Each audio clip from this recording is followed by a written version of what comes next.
자, 이번 이야기는 시청자 백묵님께서 이야기를 들려주실 겁니다. 정말 또 오랜만에 와주셨는데 밝은 백묵님을 이제는 자주 볼 수 있을 것 같습니다. 여러분들 어떤 이야기일지는 같이 한번 만나보도록 할게요. 여보세요. 백묵님 반갑습니다. 반갑습니다.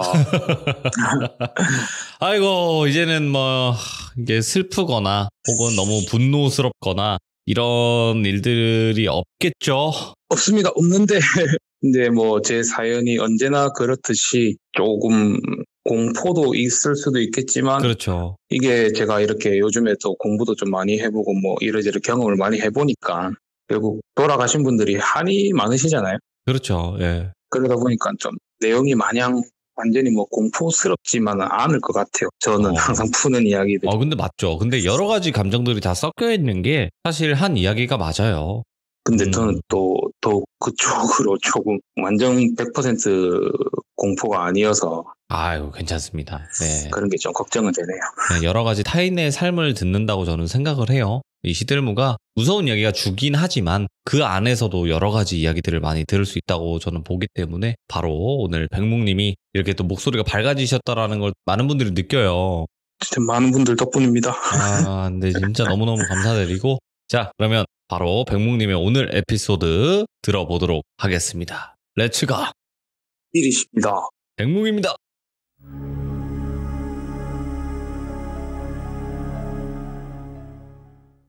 오늘은 이제 지난 마지막 시참 이후에 또 일이 하나 또 있었어요. 예. 이제 그 일에 대해서 말씀드리려고 하고요. 마지막 시참 이후에 얼마 지나지 않았던 날이었는데 역시 제가 이제 프로 투병러답게 정말 일을 하고 있는데 1분 전까지만 해도 몸이 정말 쌩쌩했는데 갑자기 막 몸이 또 안 좋아지더라고요 이게. 그래가지고 근처에 편의점 가서 약도 사 먹고 좀 버텨보려고 했는데 이게 이제 점점 서 있는 것조차 힘들더라고요.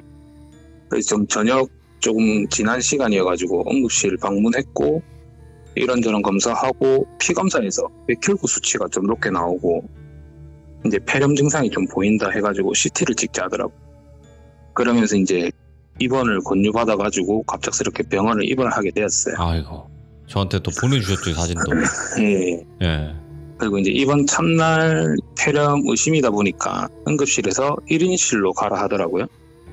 그래가지고 옮겨가지고 또 뭐 이런저런 검사 받고 치료를 받다 보니까 시간이 좀 늦었더라고요.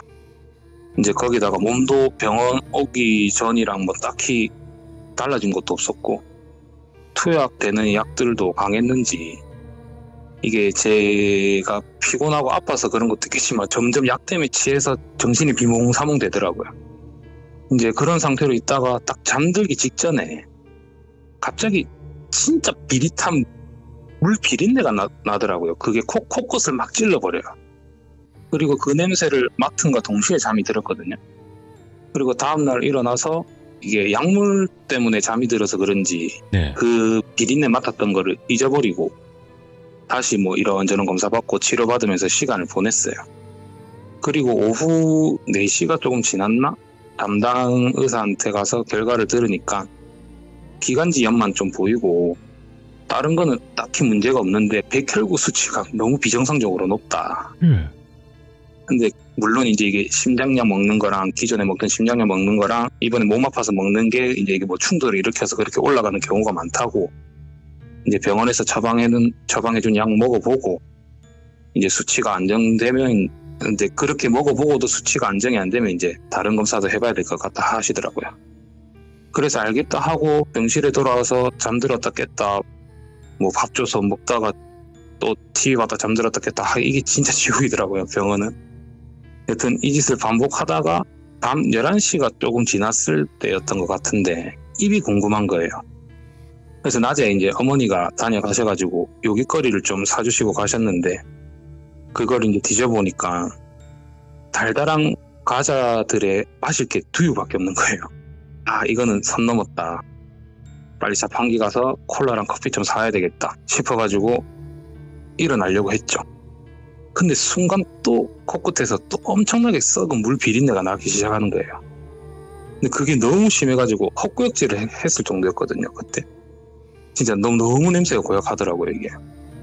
그래서 방에서 외웩거리면서 있으니까 문 밖에서 이제 기기가 느껴지더라고요, 이게. 그러면서 이게 점점 가까워지는 게 느껴져요. 그래서 이제 제가 항상 이제 몸에 지니고 다녔던 묵주를 급히 찾아가지고 이제 손에 쥐고 문 앞으로 가서 여기 오지 말라고 속으로 이제 기도를 외우고 있었죠. 너무 급하게 병원 왔다 보니까 아무것도 못 챙겼어요, 제가. 그리고 병원에 누가 비방용품을 들고 다니겠어요, 이거를. 진짜 소금 조금만이라도 챙겼으면 그날 밤만큼은 제가 좀 버틸 수 있었던 것 같은데 아무것도 없으니까 묵주만 손에 쥐고 좀 쉬러 왔는데 좀 쉬게 해달라고 빌고 있었죠. 근데 물 비린내랑 그 기운이 점점 제 방 가까이 다가오더라고요. 그러면서 동시에 소리도 들려요. 뭔가 둔탁한 게 바닥에 탁탁탁탁 끌리면서 뭔가 부딪히는 소리랑 제가 표현을 못 하겠는데 이게 물속에서 말하는 것 같은 아니면 물속에서 들리는 것 같은 소리가 두 개가 들려요. 물속에서 나는 으어하는 소리랑 뭔가 우는 것 같은 소리가 들리더라고요. 이게 점점 제 방으로 다가와가지고 정말 바로 앞에까지 있는 것 같은 느낌이 들었는데 이게 점점점 옆으로 가더라고요. 오른쪽에서부터 오기 시작했고 왼쪽으로 점점점 가더라고요. 그래서 이게 내한테 오는 게 아니구나 싶어가지고 일단 과자랑 두유 챙겨서 문 앞에서 먹으면서 기기랑 기치가 완전 사라질 때까지 기다리려고 했는데 1시간가량 흘렀나? 간호사분들이 돌아다니는 소리가 들리더라고요. 그러면서 싹 사라졌어요, 갑자기. 그래도 이제 간호사분이 제 병실 올 때까지는 못 나갔어요. 일단 제가 준비된 게 없으니까. 그래서 들어오셔가지고 나가실 때 같이 나가서 두리번 해보니까 안 보이더라고요. 그래서 이제 원래라면 외출이 그날까지는 안 됐거든요. 근데 제가 이제 간호사분한테 갑자기 정말 급하게 회사에 일이 좀 있어갖고 급한 일 좀 봐야 된다. 그래서 필요한 거 좀 갖고 와야 된다. 이렇게 거짓말 해가지고 주차장까지 간호사분 대동해서 가서 이제 부랴부랴 몇 가지 비방 챙겨와가지고 제 방 쪽에 이제 비방을 친 다음에 이렇게 잠을 청했어요. 그리고 이제 다음날 오후 4시까지 또 이런저런 치료를 받고 담당 의사한테 가서 들어보니까 다행히 치수가 많이 내려갔다 하더라고요. 폐렴도 아니고. 이제 다인실로 옮겨가지고 최대한 3일 정도 경과를 지켜보고 퇴원할 건지 이제 결정하자는 말을 듣고 병실로 올라가서 다인실로 옮겼어요. 4인실이었는데 그때 방에 70대로 보이는 아버님 한 분만 계시더라고요. 일단 먼저 이제 안내하는 자리로 가서 이제 제 짐 풀고 정리하면서 눈이 마주쳐갖고 살짝 눈에 들이는데 병원 침대에 보면 그 환자 신상 카드 같은 게 붙어 있잖아요. 뭐 네임 해가지고 뭐 김돌비 M AG 해가지고 72 이런 식으로 적혀져 있더라고요. 그리고 이제 그 돌비 아버님 침대 좌우로 어린 아이들 귀신이 4-5 정도가 있더라고요. 이게 왜 4-5이라고 말을 하냐면 한 명씩 사라졌다가 어디 가다 나타나고 그래가지고. 그리고 제가 들어온과 동시에 다들 절 많이 쳐다보더라고요. 그러면서 숭숭숭 거려요. 무슨 소린지는 안 들리고. 그래도 뭐 큰일 있겠나 싶어서 이제 3일만 참고 지내자 생각하면서 무시하려고 하는데 제 근처로 쪼로로 다 달려가지고 아저씨 우리 보이죠? 이러더라고요. 아저씨 무당이에요 이러면서 말을 걸더라고요. 이게 짜증이 나더라고요. 이게 또. 그래서 이제 조심히 또 이제 손에 묵주를 쥐면서 기지개 피는 척 하면서 휘적휘적 거렸어요, 그냥. 그러니까 아이들이 막 하면서 막 다들 도망가더라고요. 그리고는 한동안 안 나타나다가 제가 이제 짐을 마저 정리 다 하고 자리에 눕는데 이제 꼬마 애기들이 이제 병실 문 앞에서 얼굴만 빼꼼 내밀면서 또 자기네들끼리 수근수근 거려요. 이거 또 짜증도 쓸라고 이제 며칠 동안 이제 만나지 못했던 코티니 형이 너무 보고 싶어가지고 폐렴도 아니라고 하니까 코티니 형을 영접하려고 이제 나가서 복도에 사람들이 안 보일 때 제가 애기들한테 몸 돌려가지고 따라오라고 손짓을 했어요. 그래서 외부 흡연장에서 더 구석진 곳으로 사람 없는 곳으로 가서 나올 때 제가 몰래 과자를 좀 챙겨왔거든요. 마실 거라. 숫자대로 까서 펼쳐놔가지고 먹으라고. 그리고 저 할아버지한테 왜 붙어있는 거냐고 물어봤죠. 그러면서 니들 사람한테 붙어있으면 안 좋은 거 모르냐. 아저씨가 무당은 아니지만 내가 너희들 이놈할 수 있는 힘은 있다. 그러니까 이거 먹고 좋은 곳 가라고. 갈 곳 없으면 아저씨가 좋은 무당 소개해 줄 테니까 거기 가면 좋은 곳에 자리 잡아줄 거다. 그렇게 할래 물어보니까 그중에 제일 커 보이는 한 6살쯤 7살쯤 보이는 이제 남자애가 안 된다 하더라고요. 할머니가 저 할아버지 곁에 좀 있어달라 했다고. 우리 있어도 저 할아버지한테 안 좋은 일 안 생긴다고. 그저 할머니가 할아버지한테 좀 붙어 있어달라 했다고. 그리고 손님들 오면 할아버지한테 너무 가깝게만 가지 말게만 이렇게 밀쳐내라고. 네. 그러면 그 할머니가 우리 받아준다 했다고. 그 할머니 진짜 좋은 할머니인데 그러면서도 엄청 무서운 할머니라고. 무서운 아저씨들 아줌마들 휙휙 하면 다 날아간다면서 막 애들 말하는 말투로 이렇게 설명을 하더라고요. 그래서 뭔가 저 똘비 아버님이랑 뭐 연관된 조상이 있거나 그런 건가 싶다 싶어가지고, 그럼 알겠다. 내 대신 하루에 한 번 정도는 내가 너희들 먹고 싶은 거는 뭐 큰 거 아니고선 사줄게. 이렇게. 나는 건들지 마라. 하니까 알겠대요. 아기도 안 느껴졌고 뭐 기운도 그리 안 나빠 보이고 그냥 정말 순수했고 또 마음이 좀 아팠어요, 솔직히. 네. 제 아들 나이 또래들이니까. 어찌 참 이리 명을 빨리 달리했는지 너무 안쓰럽더라고요. 그래서 이제 먹고 싶은 거 있으면 말해라 하고 뭐 하루에 한 번 정도는 이렇게 사줄게 하고 다들 너무 좋다고 이제 신난다면서 다시 돌아가더라고요. 그러니까 저는 이제 한 대 더 피고 이제 병실로 돌아갔고, 병실로 가보니까 아이들 앞에 또 웬 40대로 보이는 남성 귀신 한 명이 할아버지한테 인사를 구벅하고 있는 거예요. 그리고 있다가 또 한참을 쳐다보다가 가고, 또 다음에 뭐 아저씨 왔다가 또 뭐 아이 왔다가 아줌마 왔다가 정말 수많은 귀신들이 계속 그 똘비 아버님한테 들렸다가 하는 거예요. 인사를 구벅하고. 저는 너무 정신이 없었죠. 이게 병실에 한 분이라도 더 계셨으면 방을 옮겨달라 했을 건데, 이게 오자마자 사라지면 이게 누가 봐도 태연이 아니고 자기 때문에 병실을 옮겼던 거라고 생각할 수도 있잖아요. 그래서 그런 거 자체가 좀 제가 그런 걸 좀 스트레스 받았기 때문에 네. 내 팔자거니 하고 뭔 일 있겠나 싶어가지고 그냥 지내자 하고 제 이제 침대 이불부 밑에다가 가져온 비방 설치한 다음에 시간이 그렇게 보내고 있는데 또 밤 12시가 다 되어 갈 때쯤에 이제 자기 전에 이제 한 대 더 펴야 되겠다 생각을 하고 몸을 일으키는데 또 그 물비린내랑 동시에 막 비기랑 막 소리가 나더라고요. 물 먹은 소리가. 네. 그리고 이제 그와 동시에 이제 똘비 아버님 근처에 있던 아이들이 막 떠들고 놀고 있다가 일체히 딱 멈추고 병실 문 앞으로 쪼르르 달려가가지고 서로 팔짱을 이제 딱 끼면서 문을 지킨 듯한 모습을 취하더라고요. 이제 그와 동시에 똘비 아버님은 서랍장에서 이어폰을 꺼내 드시더니 귀에 꽂으시고 폰을 만지작 하시더니 조금 지나가지고 뭔가 자세하게 할 수는 없는 음으로 흥얼흥얼 하시기 시작해요. 그리고는 그때부터 뭔가 좀 흐느끼시는 것 같았어요, 그때.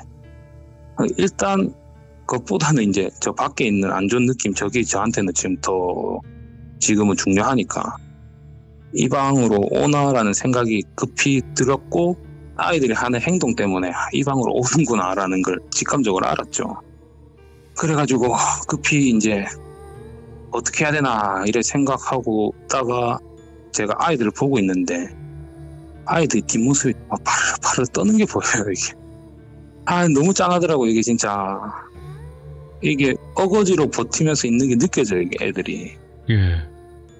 그러면서 화도 나더라고요. 이런 일을 어떤 정신 나간 이런 할머니가 이런 애들한테 이런 걸 시켰냐고.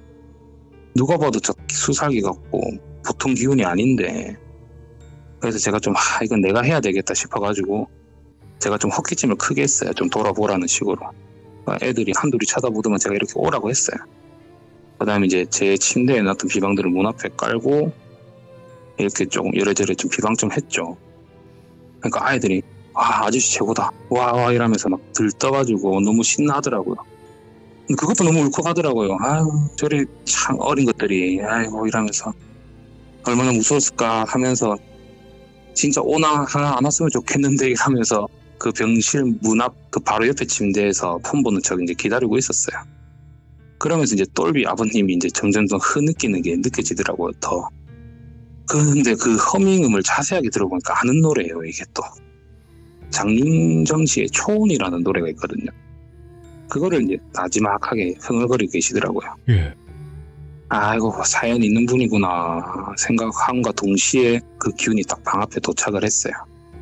그러면서 잠시 들떴던 아이들도 딱 조용해지면서 애들이 이제 무서웠는데 뭔가 좀 지켜주는 사람이 있어서 그런 건지 한둘은 울더라고요.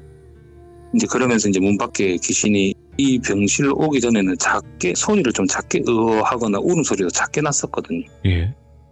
근데 이 병실 문 앞에서는 갑자기 너무 크게 우울어지기는 거예요. 이게 너무 처절하고 애처롭게.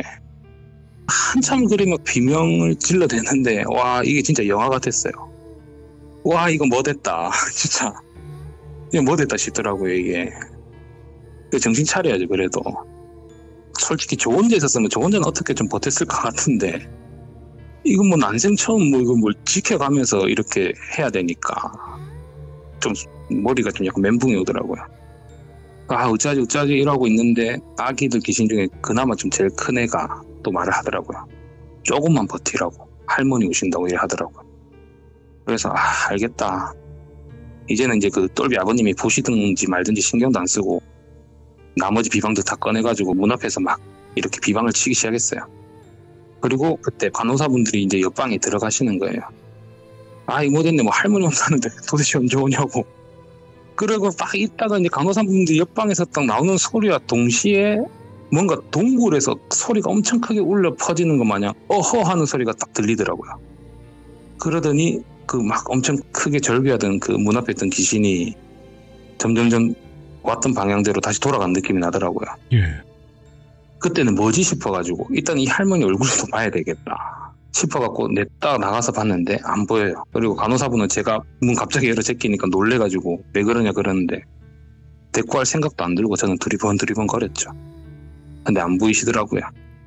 그래도 일단은 뭐 상황을 넘겼으니까 병실로 들어와가지고 간호사분한테는 대충 둘러대고 회진 받고 전 혹시나 다시 올까 하는 상황에 선잠을 자면서 버티다가 잠들었고요. 다행히 날이 밝아서 눈을 떴는데 다행히 큰일은 없었더라고요. 그러니까 제가 일어나니까 아이들이 쪼르르 와가지고 또 말도 안 되는 소리 하는 거예요. 새벽에 먹고 싶은 거 말해라고 말했는데 대꾸도 안 하고 코 크게 골고 잔다고. 그래서 저는 막 정신이 없다 보니까 저도 모르게 좀 조용히 해라고 정신 좀 차리고 이야기하자고 이 말을 하는데 창가에 이제 똘비 아버님이 자네 이렇게 부르시더라고요. 저는 순간 아차 싶었죠. 예. 뭐라 하지. 변명거리를 막 찾고 있는데 똘비 아버님이 돌직구를 던져요. 이렇게. 혹시 무당인가 이래 물어보시더라고요. 그래서 제가 아니라고 왜 그런 질문 하시냐 물어보니까 그럼 일어나자마자 누구랑 그렇게 말을 하냐고. 나도 그쪽에 관련된 일을 해서 어느 정도는 안다. 그래서 혹시 무당 아니냐 이래 물어보시더라고요. 이건 뭐 빼박이다 보니까 무당은 아닌데 그냥 조금 본다. 이렇게 말씀드리니까 그냥 똘비 아버님이 그러냐고. 그럼 혹시 내 주위에 뭔가 있냐 물어보시더라고요. 무슨 생각이 들었던 건지 딱히 숨길 생각이 안 들어서 그냥 이야기 드렸어요. 뭐 애기들 5 있다고. 하니까 눈물을 뚝뚝 흘리세요. 이제 그렇게 작게 흐느끼시다가 알겠다고 고맙다고 이제 하시면서 다시 이어폰을 꺼내보시고는 다시 또 이제 그 초원을 흥얼흥얼거리시면서 마주 훌쩍이시더라고요. 사연이 깊으신 분이신가 보다. 그래도 이제 나는 내일이나 모레 나갈 건데 깊게 관여하지 말고 그냥 애들 먹을 거나 좀 사주다가 그냥 가자 이런 생각으로 그냥 또 버티고 있었죠. 이제 또 밤이 되어가지고 자기 전에 이제 또 한 대 피고 자자라는 생각으로 나가려고 하니까 아이들이 또 쪼로로 다가와요. 아저씨 나가기 전에 어제 한 거 좀 해주고 가라고. 아저씨 나간 사이에 오면 어쩌냐고. 그래서 알겠다고 방 앞에 비방 정도 어느 정도 좀 쳐놓고 30분 정도 밖에 있다가 이제 병실로 돌아가는데 돌아가려고 이제 본관 현관을 들어가는데 1층부터 이미 비린내가 진동을 하더라고요 이게. 그래서 왔구나 그래가지고 빨리 엘리베이터를 타고 병실층으로 향했고 엘리베이터를 내리니까 이미 그 귀신이 이제 방 앞에서 어제와 같이 큰 소리로 엄청 절규를 내고 소리 지르고 있더라고요. 근데 다행히 오늘은 제가 차에 가서 좀 비싼 좀 큰 비방을 좀 챙겨왔었거든요. 이제 그거를 제가 챙겨서 나갔었고 여차 싶으면 이제 붙을 생각하면서 대치를 하는데 그 귀신이 갑자기 저한테 방향을 틀더라고요 이게. 그러더니 저한테 기어와요. 기어오는데 제가 이 몰골을 가까이서 정확하게 본 게 이때가 처음이었거든요. 도망갈 때는 먼발치로 가 있어갖고 제대로 못 봤는데 얼굴이 너무 처참하더라고요 이게. 얼굴은 진짜 알아볼 수 없을 만큼 그냥 얼굴이랑 몸이랑 다 불어터졌어요. 그리고 이제 그 물에서 이제 좀 불게 되면 이제 머리도 다 흘러가고 좀 일부만 붙어 있잖아요. 네. 그냥 머리가 길어서 그냥 여자였구나라는 걸 알았고요. 왼쪽 다리는 그냥 뼈였어요. 그냥 뼈였고 온몸에서 그냥 물이 조금씩 나가지고 이게 실제로 바닥에 물이 떨어진 게 아니고 제 눈에 보이는 형상은 그게 바닥에 물이 만들어지는 고이는 형상이었어요. 그리고 좀 많이 울컥했던 게 오른쪽 발 뒤에 제 아들 나이 또래의 애들의 크기에 뭔가가 붙어 있더라고요. 근데 그 의원내던 소리와 울음소리에서 울음소리의 주인이 쟤구나라는 걸 그때 알았죠. 엄마랑 자녀인가 보다. 아이의 형태가 너무 처참해서 성별을 알아볼 수가 없었어요. 예. 사연이 있고 저 귀신이 뭐 똘비 아버님이랑 뭔가 연관이 있구나 싶은데 이게 뭔가 제가 도울 거리라면 이전 사연에서도 이제 시참에서 말씀드렸다시피 화경이든 뭐든 신호가 올 건데 그렇지. 그런 것도 아니고 별다른 신호도 없으니까 관여하지 말라는 건가 싶은데 이상하게 막 도와주고 싶은 거예요. 이상하게. 그래서 악마 사건 이후로 이제 저에게 남아있다는 마지막 한 분한테 속으로 부탁을 드렸어요. 거하게 상 한번 차려드리겠다. 다른 건 안 된다. 상 한번 차려드리겠다. 이 일이 제 업을 푸는데 도움이 안 돼도 상관없다. 근데 이상하게 도와드리고 싶다고. 해줄 수 있는 거는 상 한번 차려드릴 수밖에 없다. 허락하신다면 저 귀신이 무슨 이유로 저런 행동하는지 좀 보여달라고 몇 번 부탁드리다 보니까 갑자기 확 화면이 펼쳐지더라고요. 근데 제게 보이는 건 그저 딱 한 장면이었어요. 어떤 여성분이 똘순아 너무 사랑스럽게 자녀를 부르더라고요. 예. 근데 그 장면을 이제 보면서 뭔가 가슴 한켠이 되게 시큰하더라고요, 이게. 그러던 중에 한참을 보고 있는데 갑자기 또 어허 하는 소리가 들려요, 어제처럼. 그러면서 제 시야가 확 돌아오면서 그 귀신이 또다시 허겁지겁 도망을 가더라고요. 그러면서 저 반대쪽 끝에 뭔가 일렁이는 무언가가 보였다가 사라지는 게 보였고 또 간호사분들이 회진을 돌기 시작하더라고요.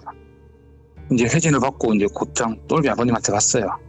그냥 완전 다이렉트 돌직구였어요. 그냥 아버님 똘순이가 누구예요? 물어보니까 눈이 정말 휘둥그레 커지시더니 순식간에 막 목소리가 안 나올 정도로 막 오열을 하시는 거예요. 막. 한참을 그리우시다가 진정이 좀 되셨는지 말씀을 꺼내시는 게 자기는 한평생 수의를 만든 사람이었대요. 그리고 무엇보다 이제 자기는 이렇게 돈 받고 하는 것보다 연고 없이 돌아가신 분들, 가족 없이 돌아가신 분들을 위해서 더 많은 옷을 만들었다고. 어떠한 대가도 바라지 않았고 그저 남을 돕는 게 너무 좋아서 그냥 한평생 희생하면서 살았다고. 근데 자네가 보기에는 내가 그게 잘못한 행동 같은가 이러시면서 왜 내 딸아이야 외손녀를 데려갔냐고. 10여 년 전에 그렇게 이제 모녀가 어떤 강에 놀러 갔다가 작은 배 같은 걸 타다가 놀다가 뒤집어졌고 그게 그 당시에도 구명복을 했고 수심도 그리 안 깊었는데 주위 증언에 따르면 뭔가 끌려가듯이 휩쓸려가면서 명을 달리했대요. 모든 게 진짜 모든 게 미웠고 모든 게 싫었대요. 그러다 보니까 생각이 미치는 게 내가 죽은이도 옷을 마음대로 만들어줘서 내 때문에 문제가 생겼다고. 그래서 정작 내 딸과 내 손녀가 갈 때는 내가 만든 옷 입히지 못했다고. 이름 모를 이들 마지막 가는 길 내 사비 타러 가면서 아무것도 없던 분 마지막 가는 길 옷이라도 따뜻하게 시원하게 입고 가라고 정성스럽게 입혀보내드는데 정작 이 모든 일의 원흉인 것 같은 내가 만든 수의가 저주 같아가지고 내 아이들한테는 입히지 못했다면서. 그러면서 말을 또 끊으시면서 막 한참 목 놓아 우시더라고요.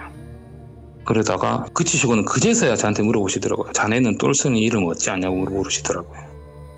그래서 솔직히 며칠간 있었던 사정을 말씀드렸죠. 또다시 한참 우시더라고요. 그러면서 저한테 물어보세요. 왜 그렇게 있는 것 같냐고. 그러길래 뭐 바라는 게 있겠죠 라고 전 대답을 했죠. 근데 제가 느낀 거는 아버님한테 대한 원망이나 이런 게 아니었다. 그냥 그저 너무 슬펐다.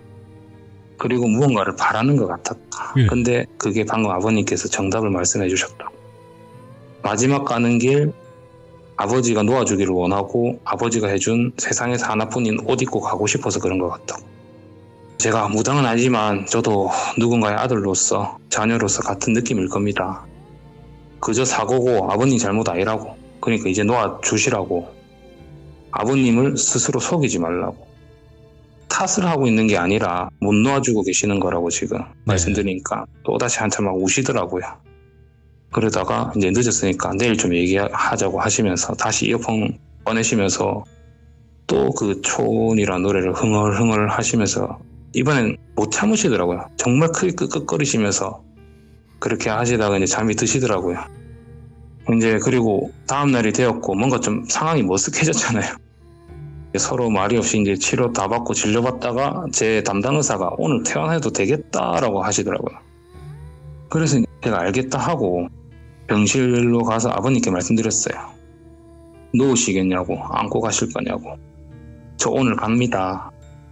누우신다고 하시면 돈 한 푼 안 받고 도와드리겠습니다. 제 주위에 유능한 무당분들 많습니다. 마지막 길 아프지 않고 슬프지 않고 외롭지 않게 두 분 고이 보내드리겠다고. 하지만 그 길의 완성은 아버님이 하셔야 된다고. 뭘 하셔야 될지 알지 않냐고 말씀드리고 번호 드릴까요 하니까 번호 좀 주고 갈 수 있냐 하시더라고요. 그렇게 이제 저는 퇴원했고 그날 밤 전화가 오시더라고요. 부탁한다고. 지금 아니면 한평생 이리 살다가 나도 한에 맺혀 죽어서 내 아이도 못 보고 죽을 것 같다고, 떠날 것 같다고.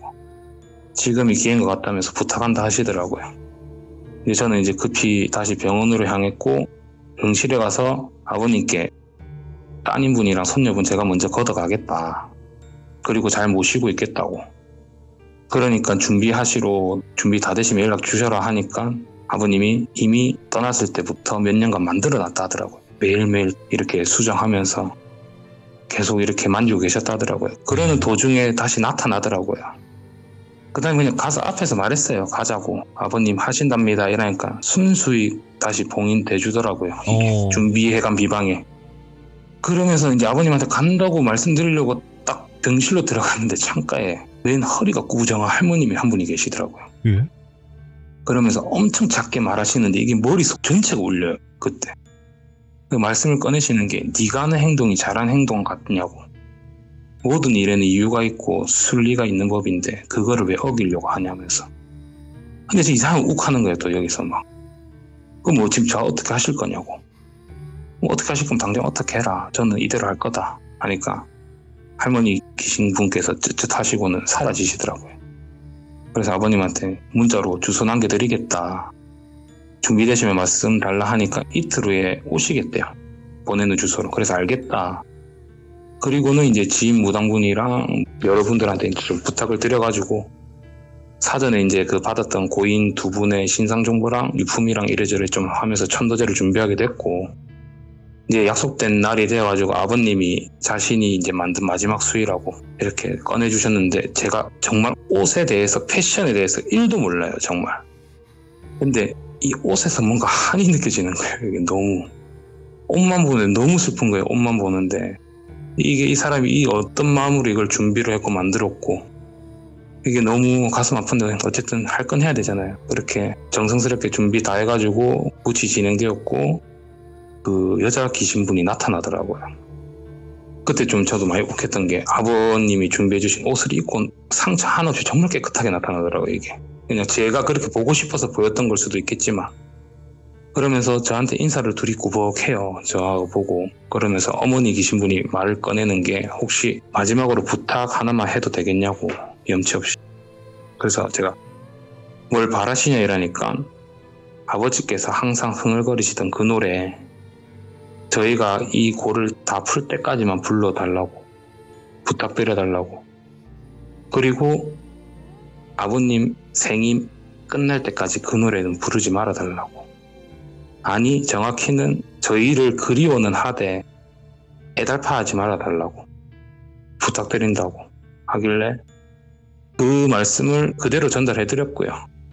아버님은 이제 대성통곡 하시면서 부르셨던 노래가 초혼인지 절규인지 알지도 못할 정도로 오열하시면서 뭔가를 흥얼거리시긴 하시는데 이제 고를 끝까지 풀게 되었고 이제 뒤에 마무리될 나머지 굿들도 다 진행하고 결국 굿을 마쳤어요.